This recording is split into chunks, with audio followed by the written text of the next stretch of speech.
What's going on, guys? Welcome to Shepherds and Kings. This is Jacob Trelaw. I am the host of this podcast, and I appreciate you stopping by and listening.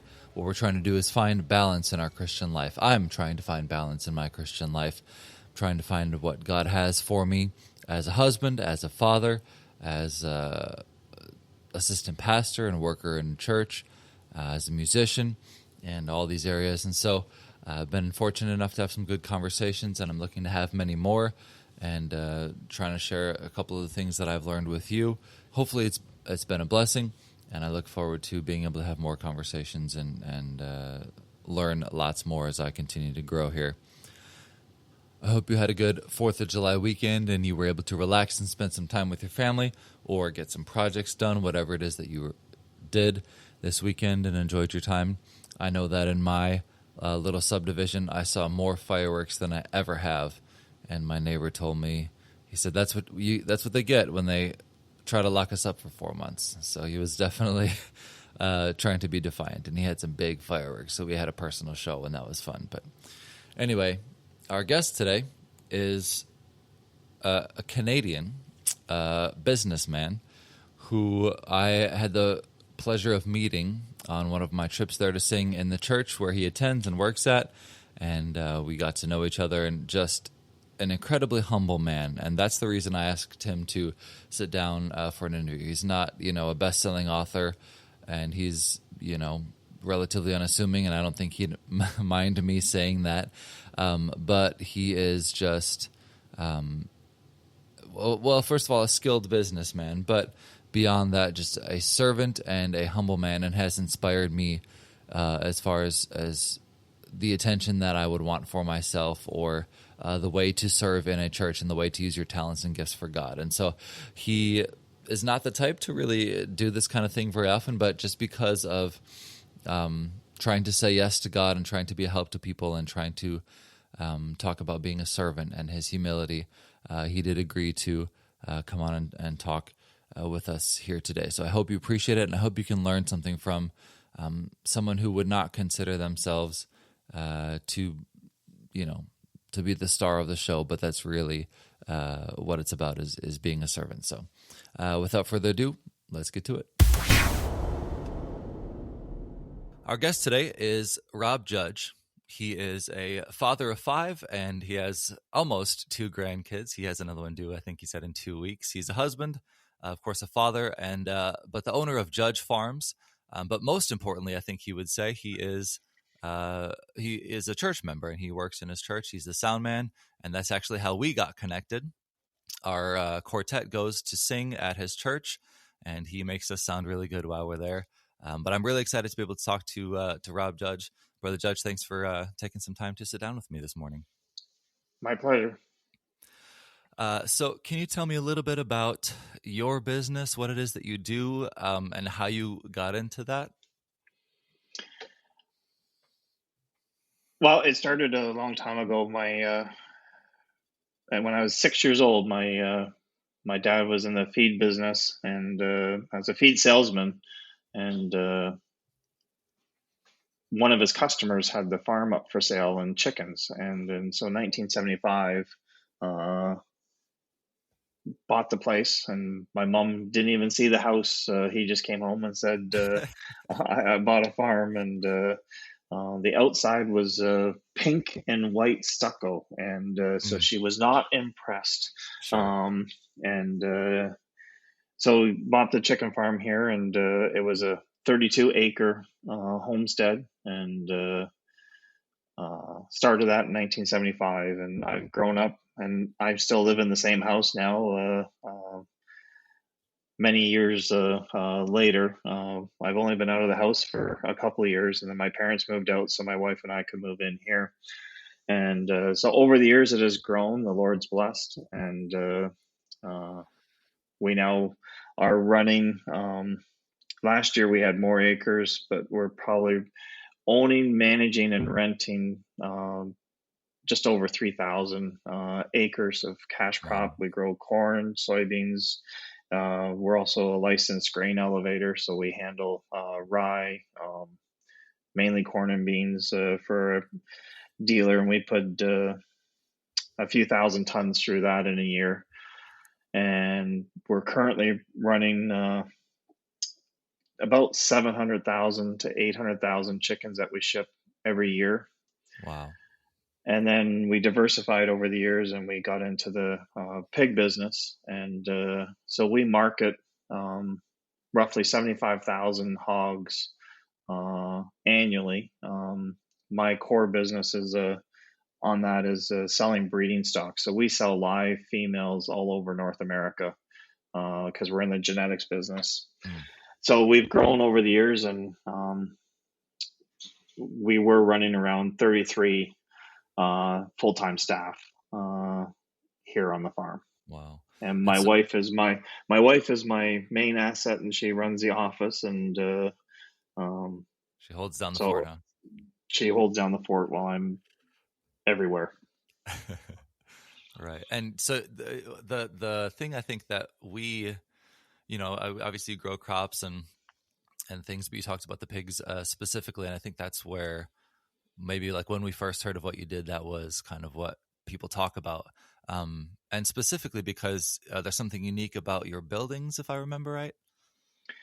It is a very large. That's what catches everybody's eye. Is just uh, it's probably the largest single site hog facility in North America.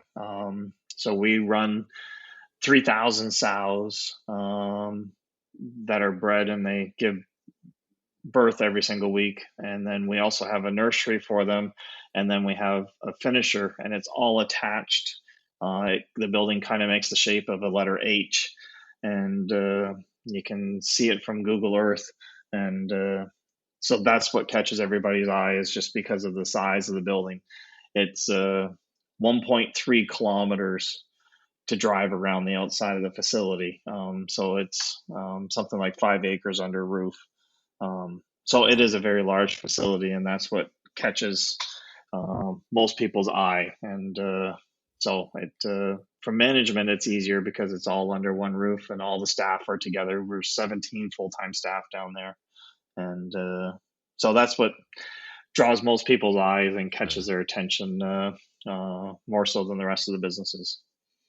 And so from, I guess I would say a business standpoint, do you is this something you wanted to come into? Obviously, it was through your parents and you spent a lot of time growing up in it, but did you have any other plans at some point, or you kind of just fell into this, or?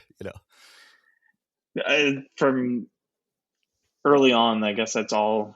I guess that's all I've known. But that's all I've ever wanted to do is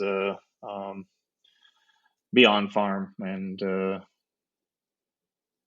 it's a great place to raise a family. Don't know Sure. that I'm very good at it, but uh, um, it's all we've ever really wanted to do, and we enjoy it. And he's just opened up so many doors. The Lord has us to be able to meet people and to do things and to get Sure. to places. It's just it's been an unbelievable journey. Sure. Are there any specific maybe stories that you've seen God move specifically through like your business? He's allowed us to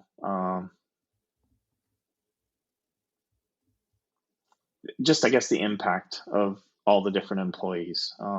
We've had over the years a lot of employees come and go, but I have a core group of very, very dedicated uh, people that are working for me, and their loyalty is much appreciated. And Mm. it's one of the biggest blessings for me is just to see how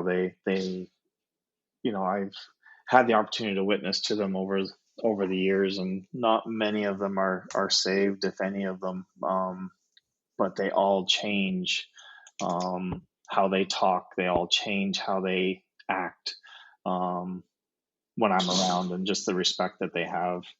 Um, Sure. and knowing that I'm a Christian and how I live my life, and I know that they know when tough times, because it is farm, and so there are cycles and there are tough times, and I know that they are watching as to how I respond. And there's been a few times that they've all come to me and talk to me, and they might be going through some struggles themselves personally at other times, and they knock on my office Yeah. door and just say, you know, I'm not sure how to pray, but can you pray for me? And that's special to me, and I pray for them that more might be saved. We've seen a few of people saved through a workplace, and that's my biggest prayer, is that our lives can impact their life as we live it.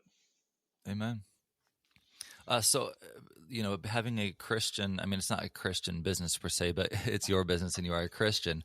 How do you think that differs from, like, in the way that you run it and the way that you approach business itself, and then the way that someone who's not a Christian might approach their businesses?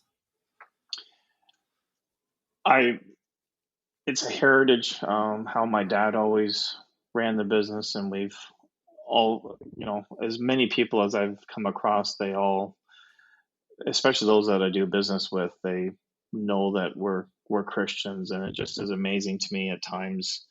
Um, there are struggles that come up, and whether it's financial or any of those trials that come, Mm, but just that I've always been taught our boys, your word is your most valuable bond, and how people come through and are willing to support you just because of integrity. And that's really our most valuable commodity that we have, is our integrity and our word. And that's it's so important to me. And I know that because we're a Christian, it has opened up more doors, and I know that the community talks about um, us differently than other ones, where there are people that I don't trust, that if they do owe me money, I want to collect on it very quickly, because I don't know if I'm ever going to be able to collect on it, where um, I don't have that same response from others when they're dealing with me. I don't have to sign that as many contracts. I don't,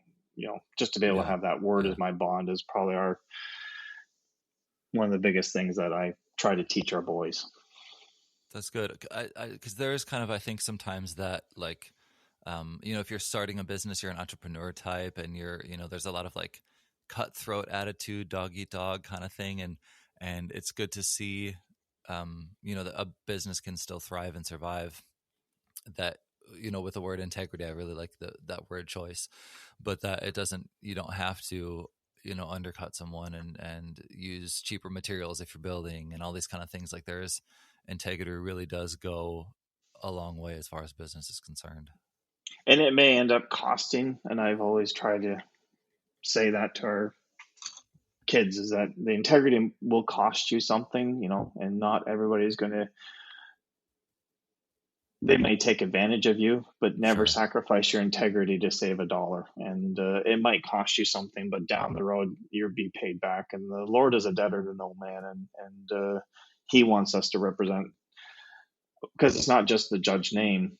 I'm also representing the Lord Jesus Christ, and I know that Absolutely. people look at us that way. So integrity is important, not just because of pride for our name, but because they are looking at us differently. They're looking past what our last name is. They know that we're Christians, and Yeah. you only have one chance in life to make that impression. And don't sully the name of the Lord, or don't sully our family name to make a dollar. Sure. That's really, really good. And you mentioned briefly here, a little bit about, ups and downs and seasons in life, and specifically in what you do, farming, that you're a lot dependent on weather, or, a myriad of other things, I imagine. But do you mind talking about last year when we came out to visit your church in Canada, there in Simcoe? You had just gone through a particular season of life like that, and I remember talking about it with you, and I actually wrote a song based on our conversation. But is that something you're willing to talk about? I can, and